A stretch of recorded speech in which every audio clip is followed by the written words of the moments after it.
Today's episode of the Strength Doc podcast, hosted by UpDoc Media, is brought to you by the Arc from Verve.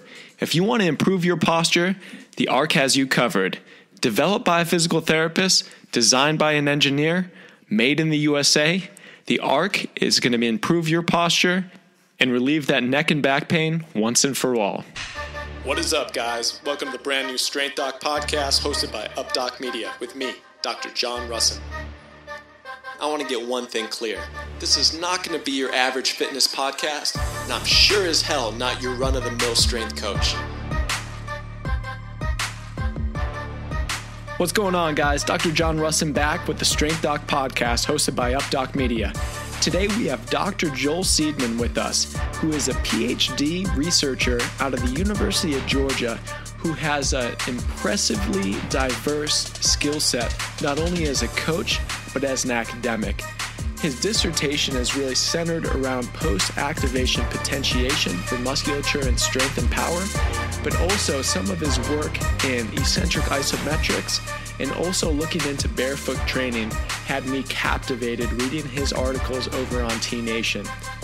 All right, guys, let's get right into it. Here's my interview with Dr. Joel Seedman. What's going on, guys? Dr. John Rusin back with the Strength Doc podcast, hosted by UpDoc Media. Today, I am joined by the doctor himself, Joel Seedman, with us. What's going on, Joel? John, how you doing, man? Doing awesome. I'm so glad to have you on because I have a lot of personal questions that I want answers to that only a PhD mind could give. Nice. Well, we'll see if it lives up to the expectations there. I'm sure it will. Nice. Well, for people that don't know, you're a PhD from University of Georgia, correct?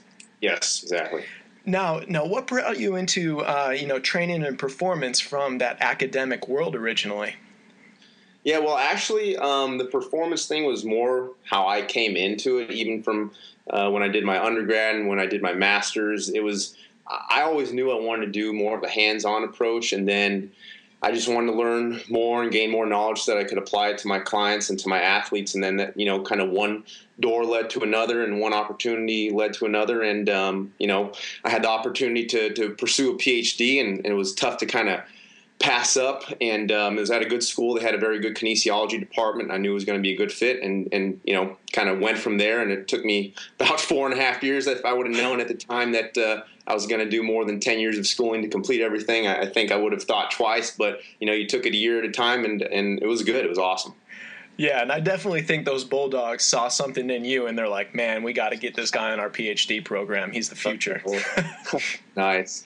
Yeah, no, it's UGA was good, but I learned a lot from pretty much every program that I was in, and UGA brought a different perspective than when I did my undergrad and master's at Indiana University. It was a little bit more neurophysiology, the neurophysiological mechanisms of resistance training, where Indiana was a little bit more about the structural kind of physiology of it and some of the psychological components of kinesiology. So it was good to, get a mix. Yeah. And when did you figure out in your PhD studies that you wanted to specialize in what ended up being your final dissertation? Yeah, the eccentric isometric thing, which is something that's I guess that's what you're probably referring to. Yeah, exactly. That was something that I knew going in that I wanted to do, and actually that's what kind of propelled me and spurred me on to do the PhD. Because if you look in the literature, there's really, at least from what I could find, and I did quite a bit, there's hardly anything on eccentric isometrics. Pretty much any type of isometric training you come across is either like an overcoming isometric or a yielding isometric. As far as the eccentric isometrics, there's not too many of those. And then if there is something on eccentric training in particular, it's just dealing with eccentric movement, like slow eccentric supramaximal loading. There's rarely, or at least as what I know of, none except for my study that actually look at the combination of the two. So I was like, okay, I want to do the research on this because I've been trying some of these things, experimenting with them with clients, and it seems to be pretty awesome in terms of practical hands-on application, and I wanted to see kind of what the research showed. Yeah, absolutely. And I think that's where success is really bred. When people have something in mind that they want to take down, but they've known what they've wanted to do their entire lives. I find that with me. I was a strength coach before I went to DPT school, but I knew through that 3.5 years of that doctorate that I was going to be back in the gym. I wasn't going to be working in a skilled nursing facility the rest of my life. It was one of those things that any education that I could possibly do to forward my career, I was going to get, but it was all in that end game of getting back where you wanted to be. So I definitely see some similarities there. For people that are a little bit more lay, can you define the eccentric isometrics and maybe give an example? Yeah, so an eccentric isometric, so let's just say a normal isometric, and when people think of isometric, they typically, the one that comes to mind, whether they know it or not, is the overcoming isometric, pushing against an immovable object, pushing against a wall, pushing against a barbell that's loaded with so much weight that you can't move it, and just trying to build up tension within the muscle. And then you may even have something like a yielding isometric where, you say you're doing a barbell curl and you come halfway down, where there's all that tension at that 90-degree position, and you hold it right there. Right. The eccentric isometric is a bit different because what you're doing is you're lowering into the fully stretched position. And when I say fully stretched position, it's not overly stretched. And I think that's where some of the problems have kind of come up in the past, people trying to go too deep. But let's just say, for example, the squat. So you lower yourself slowly into the bottom of a squat, roughly parallel, maybe a little bit deeper for some, but you'll feel where that natural sticking point is. And then once you reach that position, the deepest position your body can naturally achieve while keeping perfect form, then you do an isometric contraction just by simply holding it without letting anything deviate in terms of form, and trying to keep things as locked in as possible for roughly 3 to 7 seconds. That is perfect, because I know it is blowing people's minds out there because they've never trained like that. Right.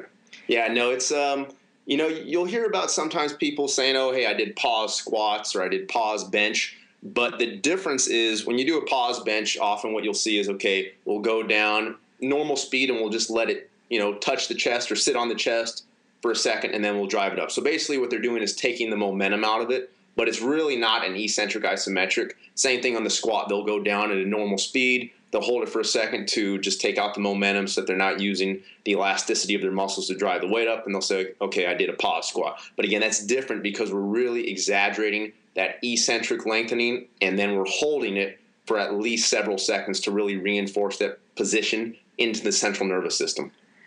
Now, are you coming back out after that 3 to 7 seconds and pushing up against the weight with a concentric contraction then? Or is that just the end of your set? You're just keeping that stretch on for 3 to 7 and then calling it a set?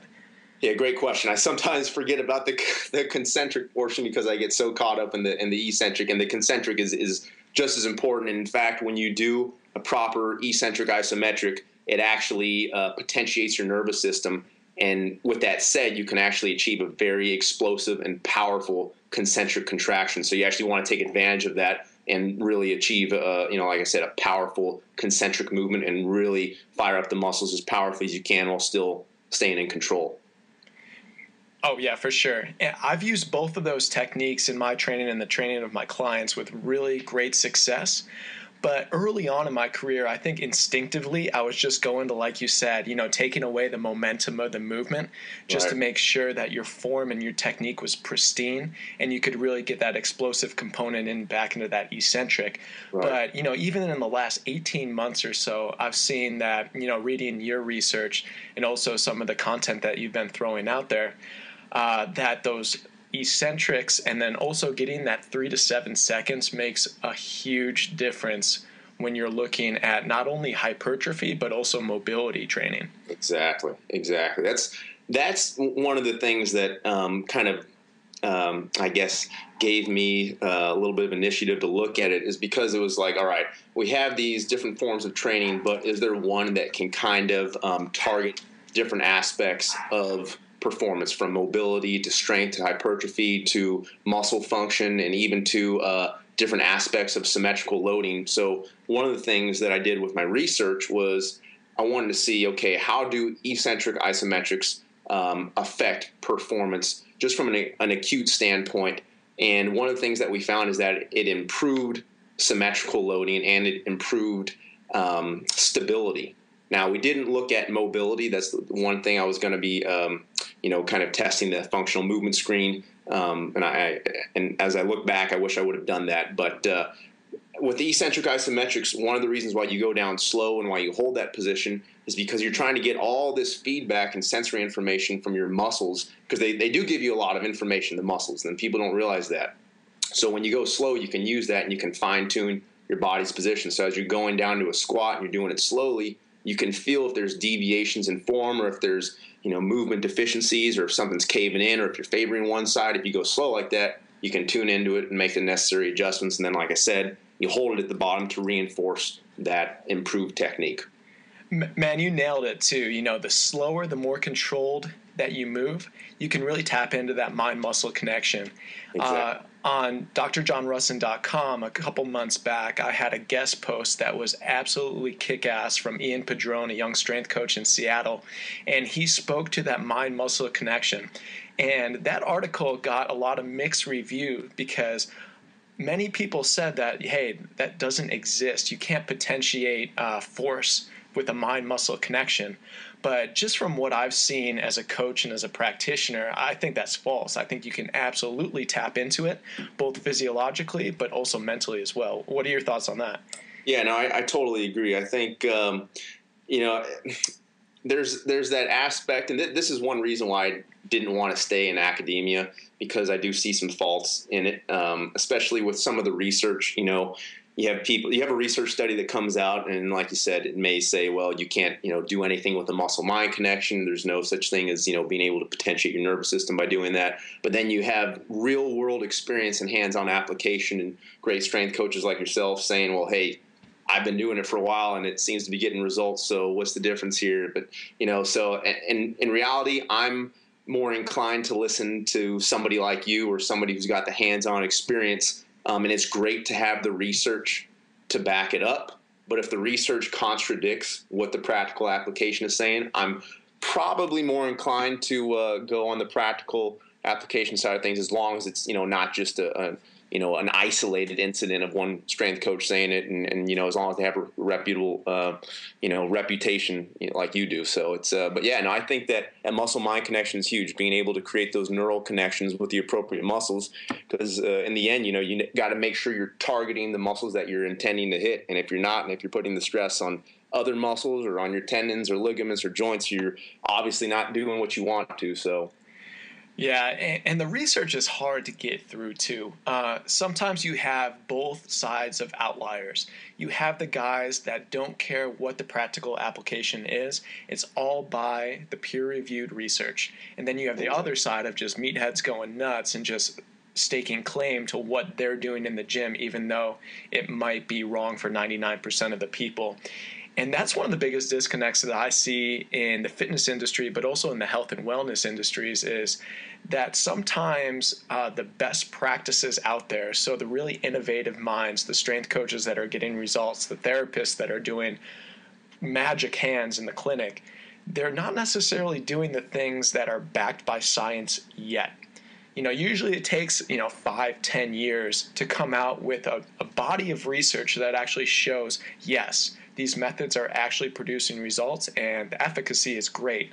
But sometimes there are people out there that are staking claim to things that aren't really reliable, nor are going to produce results in the future. So you have to have a fine comb when you go through the research, but also you have to seek out those coaches that really have that reputable experience in the gym, that are producing results, not only for one person, but throughout their career for a decade or so. Exactly. I fully agree with that. You got to be able to kind of know how to differentiate between the two and kind of comb through it, like you said. It's interesting, all the time, it's few and far between that I'll actually release my references on some of my bigger articles, either on T-Nation, Breaking Muscle, on my own site, just because people go right to the references. So they won't read your content, they won't read your purpose, but they'll go to the references and try to defute your references as opposed to actually reading the content. And that's one of the things that's really pissed me off in the last couple of years is you could write something that is super smart, it's been producing results for thousands of people, but because of one of the references that you cited in your article, they try to defute that. Have you seen that too? I've definitely seen that, and I think you're smart not giving away too many of the references, both from that standpoint, and also, you're the one that did the research, so why give away all the secrets? But yeah, I mean, like you said, I think you got those people out there that they got a little bit of that, whatever, if you want to call it a jealous streak, or they're just always playing devil's advocate. So whatever you say, no matter how much sense it makes, they want to try to find whatever they can to refute it, even if there's only one study out of 50. They're going to say, hey, well, this study says that you're wrong and that you should do it this way. So, yeah, no, it's I think that's going to be pretty common in this industry. You got some of those strength coaches and lifters who they're very stubborn and they don't want to hear from other people, and it's I can believe that for sure.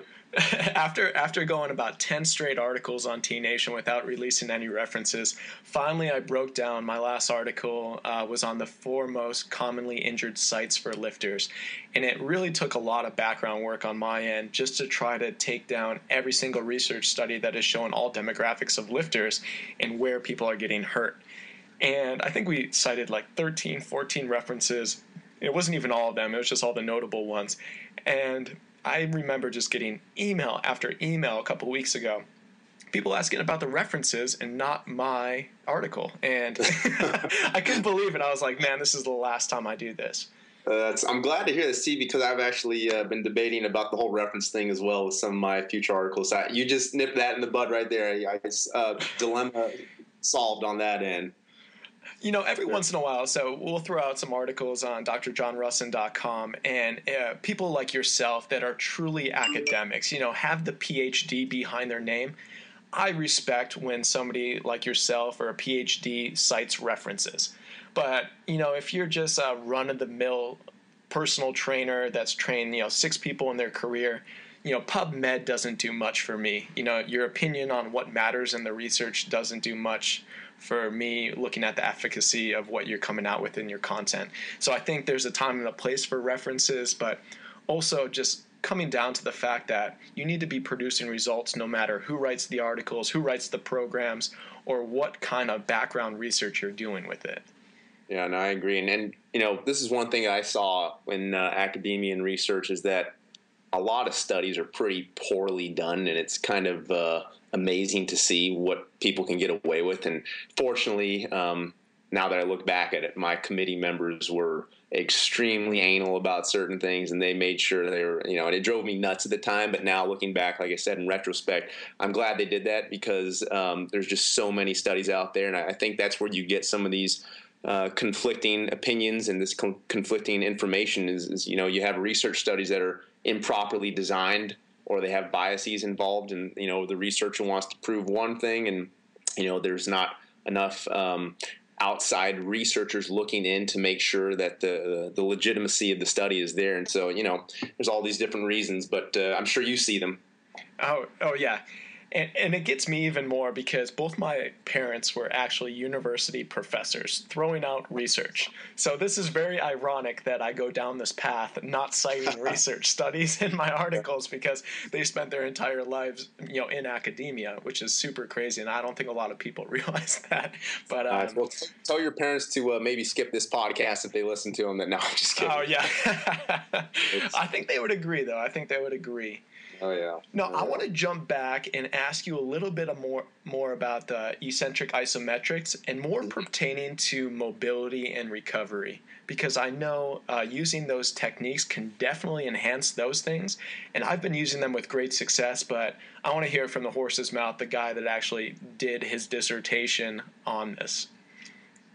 Yeah, so as far as mobility goes, like I said, I originally wanted to use the FMS to kind of assess mobility and also use different measurements to look at joint angles and everything. And some of my committee members saw, or they thought there was too much error and kind of opinion involved with the way that the measurements are done. I can kind of understand that. But just from my own practical experience and using them with athletes and my clients pretty much daily, I can say without a doubt that it's the single most effective tool that I use to train mobility. In fact, I don't really even use too many other mobility training protocols with my clients. For example, if somebody's having trouble with squat depth, we will work on, what we'll do is we'll regress to an easier squat, and then we'll work on mobility, working on using eccentric isometrics, and gradually things just start to open up and loosen up. And I could have them do all these different mobility exercises. I could have them do 10 different corrective movements. But at the end of the day, I've had the most success just taking the movement pattern back to a very basic movement pattern. So, for example, instead of doing a barbell squat, I may just have them do a dumbbell squat where they're hanging the weight between their legs. It just is a little bit easier in practice. And, I'll have them close their eyes, and I'll have them go down slowly and feel for those cues that I've been telling them. And I'll give them a few cues at a time as they go down. And, every few seconds I'll say, okay, see if you can get another inch without letting your spine lose that position that you're in, or without letting anything deviate, or without losing the form that you have. And usually within a few minutes, their mobility is pretty much where it needs to be. That's interesting too, because I think that practical application might speak volumes on top of the research in this particular realm, because I've seen the same thing using strategic isometrics, strategic loaded stretches inside of a traditional strength training program that has yielded far better results than any mobility-esque sequence. Obviously I'm a physical therapist, I'm ART practitioner, soft tissue mobilizer, but I've really seen my best results with all of my clients doing things that are more intelligently designed in the strength program, as opposed to the axillary stuff that happens before, after, or even intra-set. Yeah, no, that's a great point. And I think, when it gets down to it, it's, I like to just break things down into basic movement patterns. And if you can do the basic movement patterns and kind of isolate those and work on them and improve them, then, when you do a squat, if you have, whether it's tight hip flexors or whether it's, tight adductors, if you get your form locked in on something like a squat or a lunge or an RDL, chances are you're going to be correcting and addressing all those different imbalances and areas of tightness and limitations and restrictions, all with one movement, because it's just a basic movement pattern that everyone needs to be doing, rather than just isolating a specific muscle or doing a small corrective exercise. So, but there's obviously different ways to skin a cat. But this is it's good to hear that you use it as well.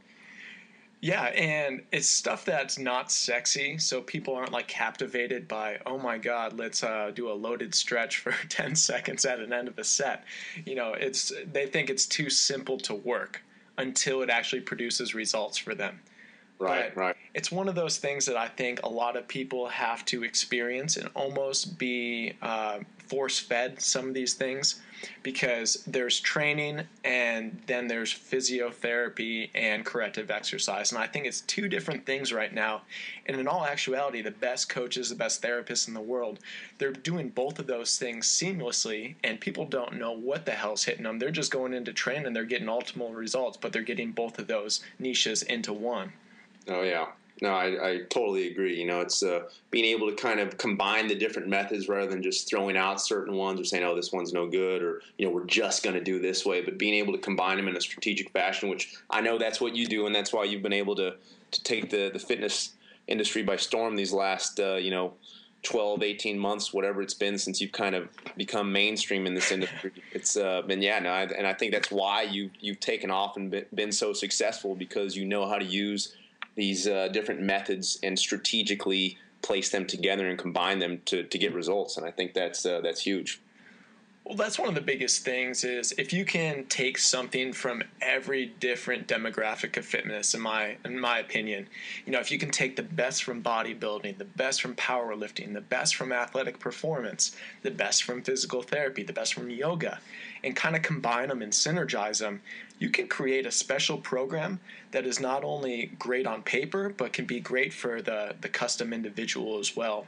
And it takes a lot for people to get out of their comfort zone. So most people will pick one really niche in the fitness industry and they'll maximize it. There's nothing wrong with that.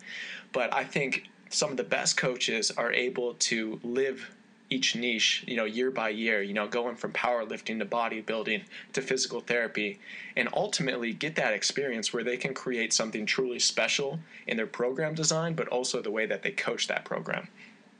Yeah, no, you're 100% right on with that. That's, I think that's one of the biggest things, is not just sticking with one form of training, but kind of experimenting with the different kind of aspects of fitness, whether it was, bodybuilding or Olympic lifting or powerlifting, and knowing how to mesh and fuse it together, just like you said. I think that's critical. I think that's the future of fitness. And I think that's why you have things like, CrossFit gaining so much popularity, whether or not they've actually implemented it right, but the idea of using all these different methods to achieve a goal, I think that's huge. Yeah, that was a novel idea that is going to be popular for the next 50 years because they are really bringing everything together and synergizing. But something that you touched on before that I definitely want to bring back up is the key for maximizing somebody's functional movement patterns. So making sure that technical movement patterns, I have 5 foundational patterns that I currently work on with the squat, the hip hinge, the push, the pull from the upper extremities, and then the loaded carry. Maximizing technique in those 5 things. After you do that, you can really do some cool things after that.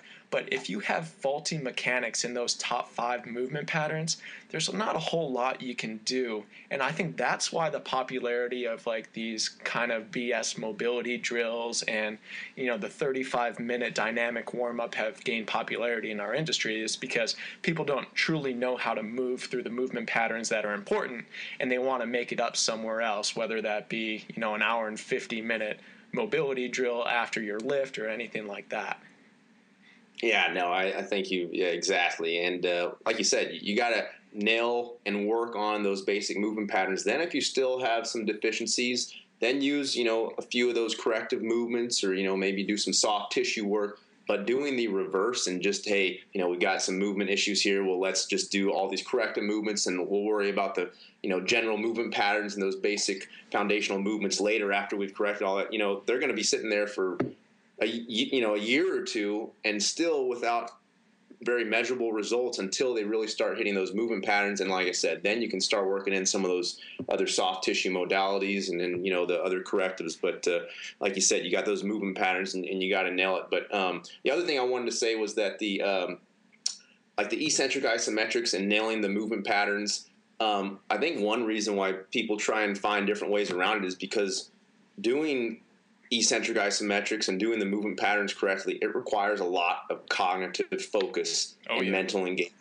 And, when you do, soft tissue work or just a simple corrective exercise, a lot of that can kind of go on autopilot and just kind of, work a muscle, whether it's just the structural aspect, kind of working out some of those areas of tightness or the fascia. But when you do a movement pattern and you do have a movement deficiency, you really have to think your way through it. And it's very mentally challenging as well as physically challenging. A lot of people, they just, unless they're coached properly how to do that, they just don't want to put that effort into it.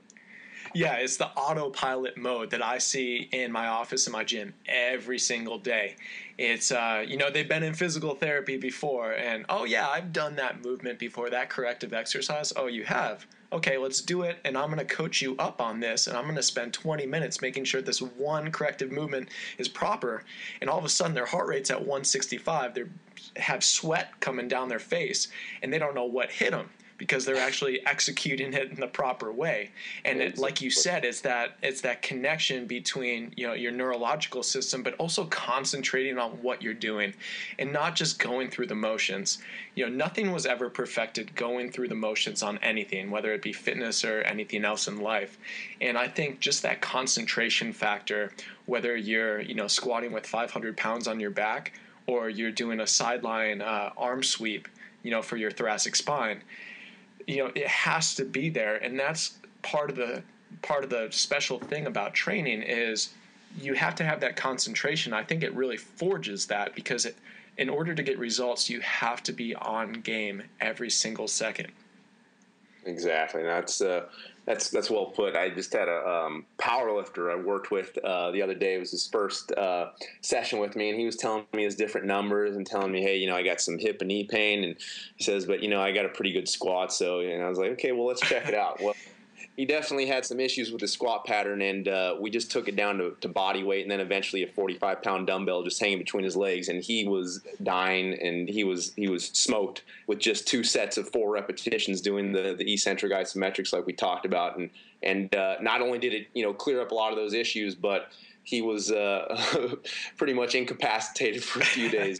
But yeah, like you said, that's definitely that's key there for sure. Yeah, to maximize any performance, you kind of have to be tapping into that sympathetic nervous system.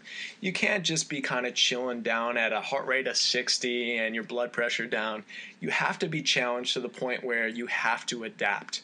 And whether that be an unloaded movement or a maximally loaded movement, it's all the same. Movement is movement. And that's another disconnect that I definitely see, but it's something that if you can tap into as a coach or as an athlete, it's almost instantaneous, the results that you can see from it.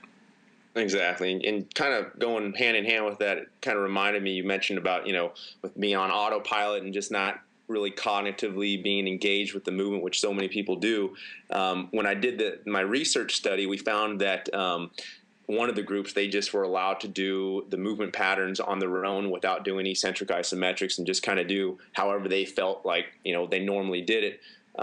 Pretty much go on autopilot, so to speak. And they were fairly experienced lifters. Well, after we tested them and retested them, we found that their stability was actually worse and their symmetrical loading was worse, meaning they were favoring one side more than the other after they finished their squat because they were allowed to kind of do whatever felt natural and feed into those kind of imbalances and dysfunctional movements, and it just made it worse. Yeah, people are going to hit a default pattern, and the key is that default pattern has to be acceptable. And I think if you can make it acceptable from training and just like retraining that neurological system, the neuromuscular connection, that's where I think success is bred.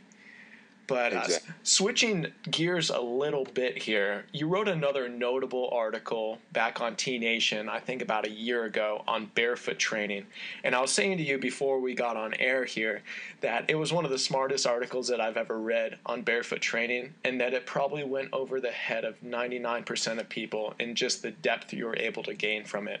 But it's one of the things that I see really on a weekly basis. I see a lot of triathletes up here, a lot of marathoners up in Madison, Wisconsin, having the Ironman up here. And barefoot training is one of those things that everyone aspires to, but really nobody's ever going to get to. And that's a sad thing because I think a majority of people I see have the foot structure, the anthropometrics, to actually move into barefoot training, but they just don't have the tools nor the information to move into that type of training. So I want you to shed some light on not only barefoot training, but also how to progress from 14 millimeter drop motion control shoe down into something that's actually going to challenge the stability muscles of your feet. Yeah, no, the barefoot training thing, that article got a lot of buzz, both sides, positive and negative. You had some people saying that, hey, the barefoot thing, it's dead, and then some people saying, hey, this made a lot of sense. And I think, with the barefoot kind of trend and the minimalist trend, what happened was the science showed that barefoot movement or movement that is done with minimalist type shoes, it's really the most efficient and it's the most biomechanically sound movement when it's done appropriately. So what you had happen was people decided, hey, well, the science says this, so let's start wearing barefoot shoes. And, when I go out for my runs and, when I go in the park or do my agility work, I'm going to just do everything barefoot or wear my 5-fingered shoes or whatever you want to wear. And everyone was not prepared. They didn't prepare their bodies ahead of time. And they were not ready to jump into that. They didn't do the physical preparation. And, the way society is, everyone wears shoes. Everyone has movement deficiencies. We all sit so much. And that really kind of leads to even worse movement patterns and even further weakness in the feet and ankles, and they just don't fire like they should.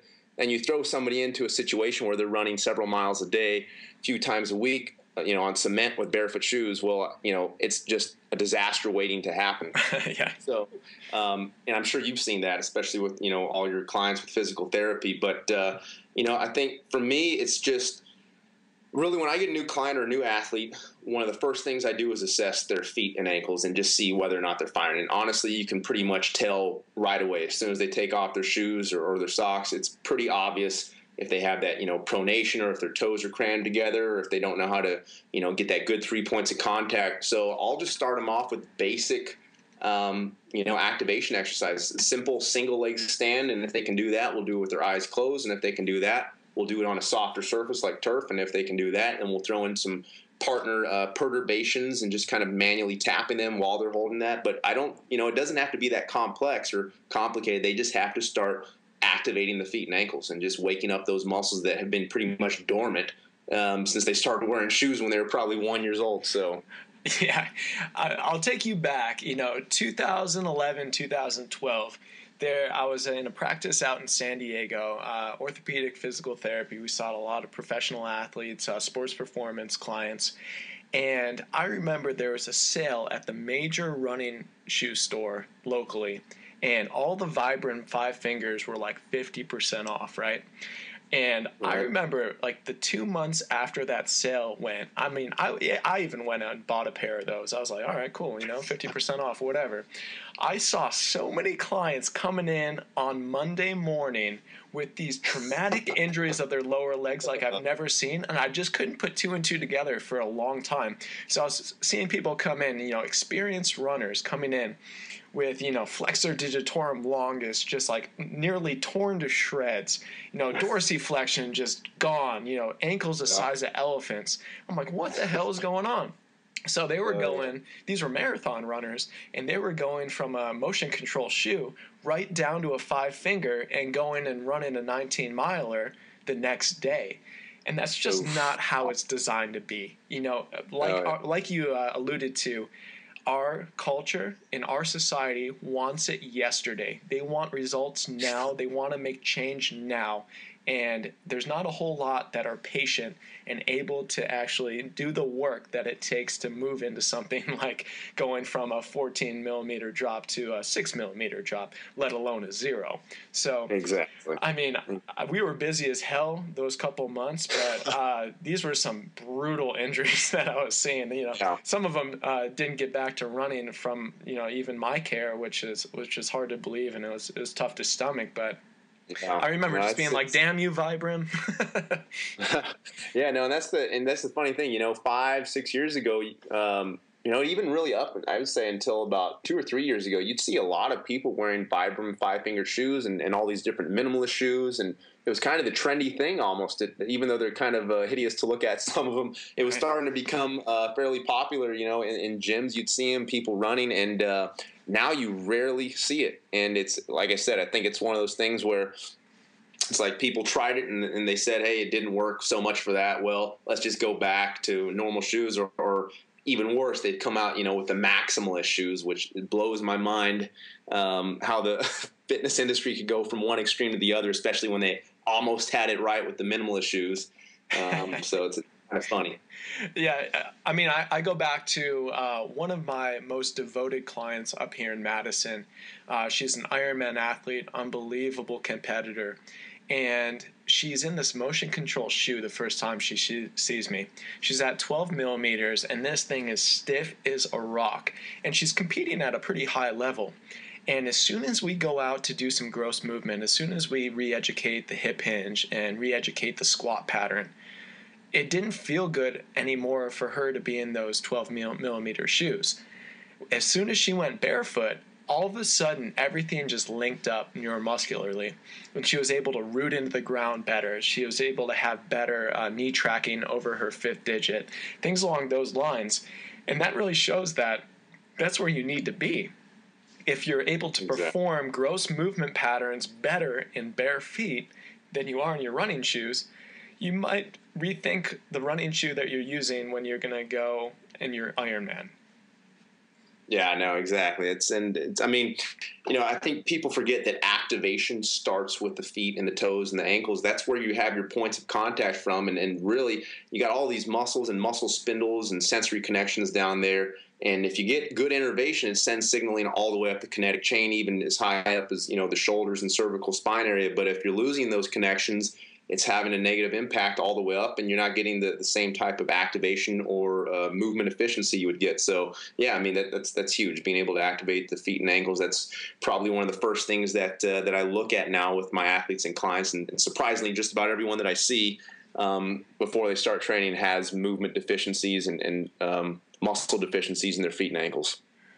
Yeah, before anyone leaves my office to go and train, they need to have two requisites. They need to be able to pack the shoulders, so having that synergistic spiral effect through the upper extremities where they can really create a functional torque so they can keep stable through that upper quarter. But they also need to do that exact same thing down at the feet. So if they can't root into the ground and they can't really get torque through their lateral chain and their glutes and their biceps femoris, all the way down into the peroneal group, if they can't activate those things, then they're probably not ready to do some of these movements. So re-educating those, that's the best way that I've been able to bulletproof bodies, the last couple of years. And it's a simple thing. It seems like, duh, this is what we have to do to move forward. But as soon as people get that, not only do they feel better, but their numbers go up as well if they're strength athletes. Oh yeah, exactly. I think that's one of the hardest things for, especially with some of the higher level athletes at first. You tell them, hey, we got to work on your foot mechanics and your ankle strength, and then we have them squat with proper form, and their numbers have to go down considerably. But then all of a sudden, because they're actually able to build strength every time rather than just demonstrating it, all of a sudden a month later they're doing more weight than they were before we actually fixed their movement patterns, but they're doing it with the right technique and stimulating the muscles and taking the stress off the connective tissue. So, it's a little bit of an ego thing there, I think, as well. Oh, yeah. I'm going to steal that from you. You build strength instead of demonstrate it. Oh, that's a good one. That's actually I can't take credit for it. I was about to let it slide, but it's Arthur Jones, which surprisingly he was I'm not sure if you're familiar with him, but he was a high intensity guy. He's actually the father of high intensity training, which, as you know, they're not really into movement patterns. It's more about just crushing the muscle. But I like the quote nonetheless. Oh yeah, that's money. That's awesome. Nice. Now I'm going to do a shameless plug for you and me both here.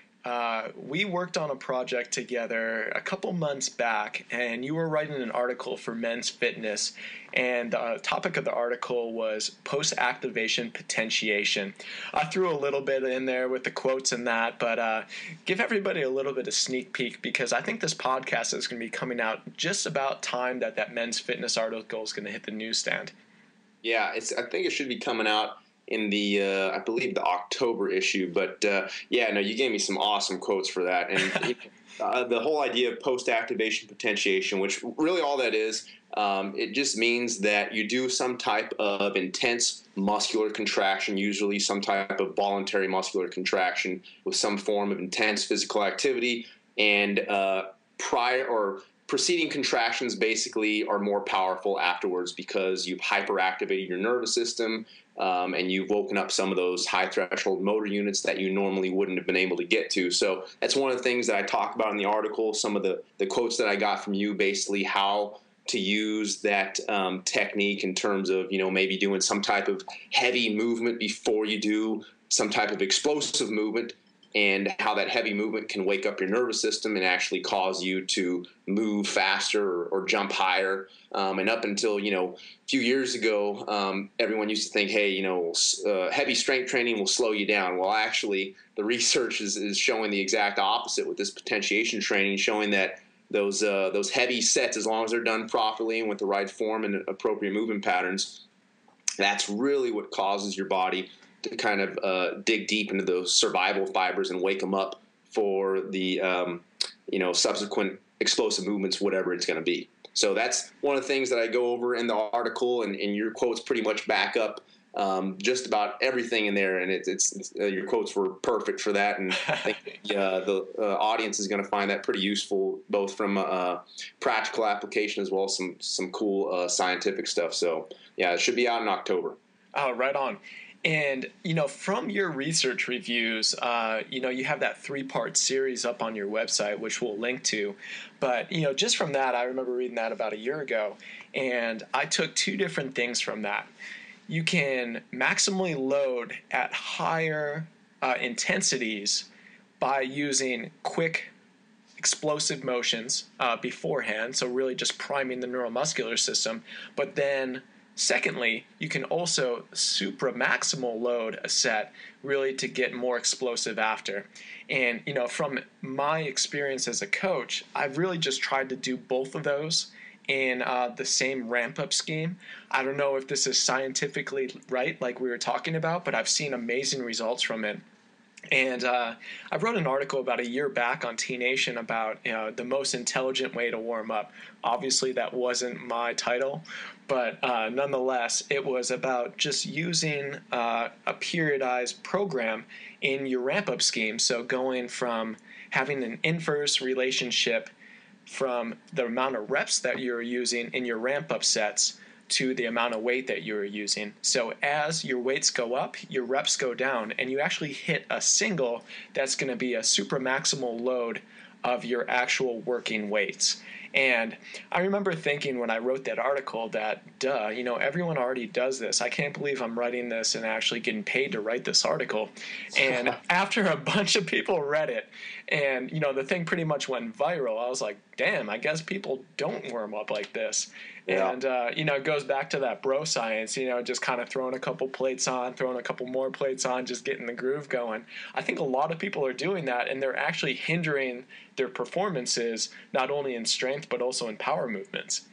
Oh, yeah. No, actually, that the article that you're just alluding to, the one that you wrote, that's what caused me to reach out to you regarding getting some quotes from you for that potentiation article, because I was like, okay, this is perfect. This, John knows exactly what I'm talking about here. He can give me the perfect quotes that I need to back up the scientific literature. And like you said, too, it's not just one method for causing that potentiation. You can use those lighter loads, and as long as you're trying to move them fast and really move it explosively, it's still going to tap in those fast twitch fibers and cause that potentiation, which the article talks about, and get some awesome quotes from you there. But yeah, no, you hit it on the head.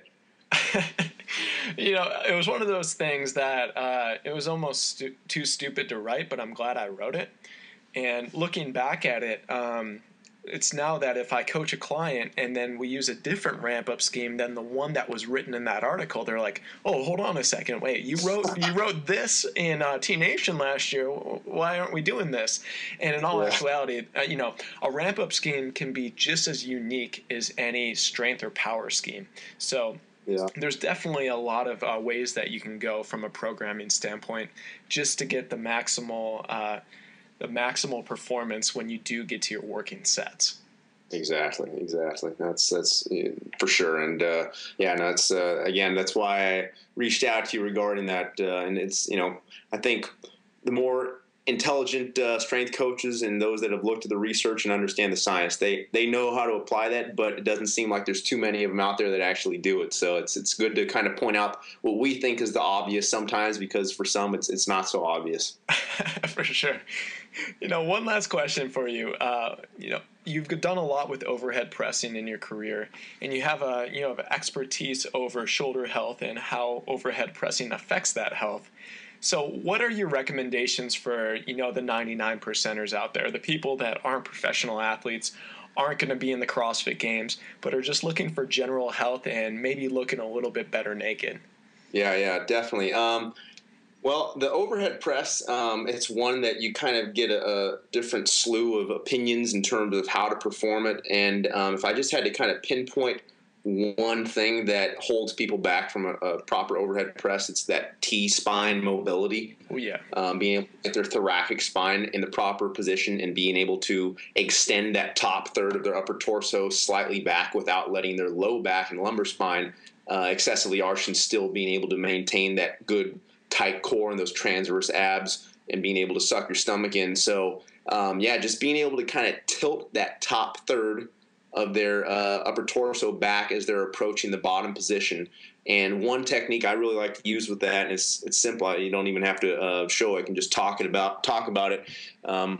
Is just kneeling on a bench and performing any type of overhead press, whether it's a barbell or a dumbbell press or a bottoms up press. But as soon as you go into that kneeling position and your feet aren't in contact with the floor, they're just hanging there, it kind of forces you to do it with the right technique, because if you don't get enough thoracic extension, you actually feel like you're about to face plant forward. And if you lean back from your upper back and lose core tightness, you feel like you're going to fall back. So it just kind of provides that nice sensory feedback and that good cueing to the lifter of where to find that right balance in terms of how much extension so that they can get good shoulder packing at the bottom. Yeah, I saw that video on bodybuilding.com, correct? Yes. Yeah, that was a good one. And anytime that you can take joints out of the equation, it makes it nth degree harder. It's simple. If you want to do shoulder raises, standing is far easier than if you're going to sit your ass down. And just to your point, if you go kneeling on a bench, it's going to be an ego test, because the weights that you're able to produce force overhead and actually go rep after rep is going to be far less than if you're in that standing position. And that just really shows that the neuromuscular system is just so powerful. The way that we can tension down that synergistic spiral effect, the way that we can really utilize the fascial layers to create torque to work from. And it would definitely humble some people if they try that exercise.